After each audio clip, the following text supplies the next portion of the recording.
अस्सलाम वालेकुम दोस्तों, मैं हूं ज़िया और वेलकम करता हूं आपको यूट्यूब चैनल पे। दोस्तों, आज की वीडियो में मैं आपको जिस इंसेक्टिसाइड के बारे में बताने वाला हूं, इसका नाम है स्लग एंड स्नेल बेट। तो आज की वीडियो में मैं आपको कंप्लीट डिटेल दूंगा स्लग एंड स्नेल बेट्स के बारे में। इसको स्लग किलर भी कहते हैं। तो इस केमिकल के बारे में आपको कंप्लीट डिटेल देने वाला हूँ और ये भी बताऊँगा कि आप इसको किस तरह से यूज़ कर सकते हैं।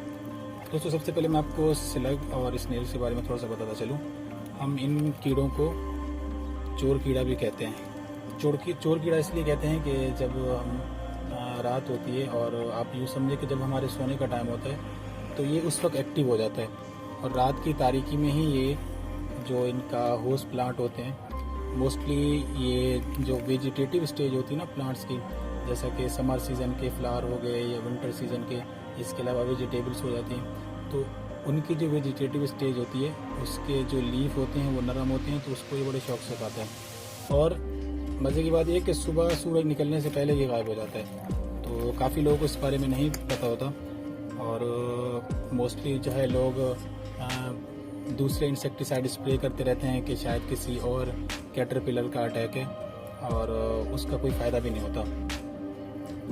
तो जब भी आपके प्लांट्स वेजिटेटिव स्टेज वाले प्लांट्स जो हैं वो कंप्लीट डैमेज हो और आपको वहाँ पे कोई कैटरपिलर नज़र ना आए। और एक और चीज़ है जो आप इसकी निशानी कह सकते हैं कि जब भी ये किसी भी प्लांट्स पर अटैक करते हैं तो वहाँ एक लिक्विड से एक धार कह सकते हैं कि वो छोड़ जाता है। ये लंबी लंबी लाइनें लगी होती हैं उसकी पॉट्स के ऊपर, या अगर लॉन ग्रास हो तो लॉन ग्रासेस के ऊपर भी 2 से 3 फीट तक की लंबी लाइनें लगी होती हैं, उसके ऊपर ये आपको नज़र आएंगी। तो उस तरह की अगर लिक्विड की कोई लाइन वगैरह हो तो आप उससे भी इसका अंदाज़ा लगा सकते हैं। तो अब मैं आपको बताता हूँ कि हम इसको किस तरह यूज़ करते हैं। दोस्तों, अगर इसके सबसे पहले अगर इसके एक्टिव इंग्रेडिएंट की बात करें तो ये जो स्लग और स्नेल बेट्स होती हैं या स्लग किलर होते हैं, ये 2 तरह के एक्टिव इंग्रेडिएंट को मिलाकर बनाया जाता है। नंबर 1 पे है मेटल्डिहाइड और नंबर 2 जो है वो होता है आयरन फॉस्फेट। तो इन दोनों में से किसी भी जो केमिकल से स्लग और स्नेल बेट्स बनाई जाती हैं।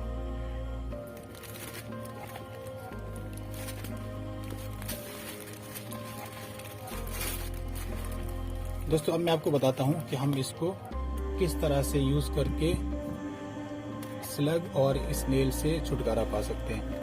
तो इसको यूज़ करने के लिए आपको थोड़ी सी केयर की ज़रूरत होती है कि आपने कहीं भी अगर इसको यूज़ करना है तो सबसे पहले आपने वहाँ पे उस जगह को इरिगेट कर देना है। वहाँ उस जगह को अच्छी तरह इरिगेट करने के बाद, और टाइम भी आपने इवनिंग का ही सिलेक्ट करना है, इवनिंग का टाइम आपने सिलेक्ट करना है। टाइम सिलेक्ट करने के बाद आपने उस जगह को, उस एरिया को अच्छी तरह इरिगेट कर देना है, पानी छोड़ देना वहाँ पे। अच्छी तरह इरिगेट करने के बाद आपने, ये आपको नज़र आ रहे हैं छोटे छोटे जो हैं ये फर्टिलाइज़र की तरह हैं, ये छोटे छोटे दाने होते हैं। तो आपने इसको ब्रॉडकास्टिंग मतलब आप जैसे छट्टा कहते हैं, तो छट्टा की फॉर्म में आपने इसको उस लॉन के ऊपर, उस एरिया के ऊपर आपने इसको गिरा देना है। तो होगा ये कि जब आप इसको इरिगेशन के बाद आप इसको डाल देंगे तो जब रात की तारीकी में जब ये चोर कीड़ा आएगा, इसको खाएगा, वो इसको खा लेता है। लेकिन उसके बाद होता क्या है कि खाने के बाद वो इसको डाइजेस्ट नहीं कर पाता, और जब डाइजेस्ट नहीं कर पाता तो वो ये केमिकल जो है, जो मैंने आपको भी बता चुका हूँ, मेटल्डिहाइड और आयरन फॉस्फेट, इनमें से कोई भी होता है, तो वो जो है इसको कंप्लीट पैरालाइज कर देता है। तो एक तो है वो फीडिंग इसकी रुक जाती है इस केमिकल को खाने के बाद, और दूसरा ये कि कुछ ही टाइम के बाद स्लग और स्नेल जो हैं ये पैरालाइज हो जाते हैं। तो इस तरह जो है आपका जो ये इंसेक्ट पेस्ट है ये कंट्रोल हो जाता है।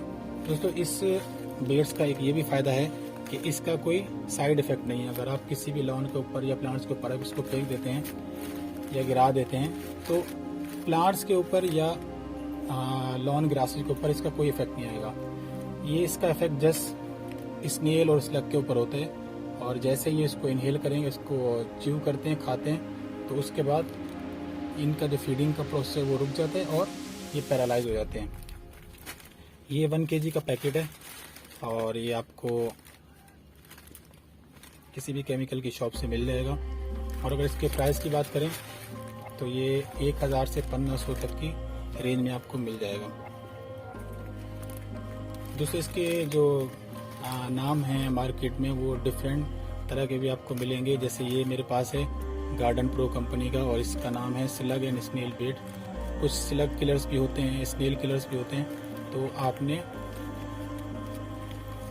जो एक्टिव इंग्रेडिएंट है उसको देख लेना है, या तो मेटाल्डिहाइड या आयरन फॉस्फेट। तो इन दोनों में से ही आपने जो ये केमिकल है सिलेक्ट करना है। दोस्तों इसके अलावा स्लग और स्नेल बेड्स से रिलेटेड आपके माइंड में कोई भी क्वेश्चन हो तो आप वो कमेंट बॉक्स में पूछ सकते हैं, आपको उसका आंसर मिल जाएगा। नेक्स्ट वीडियो मिलते हैं, तब तक के लिए अल्लाह हाफिज़।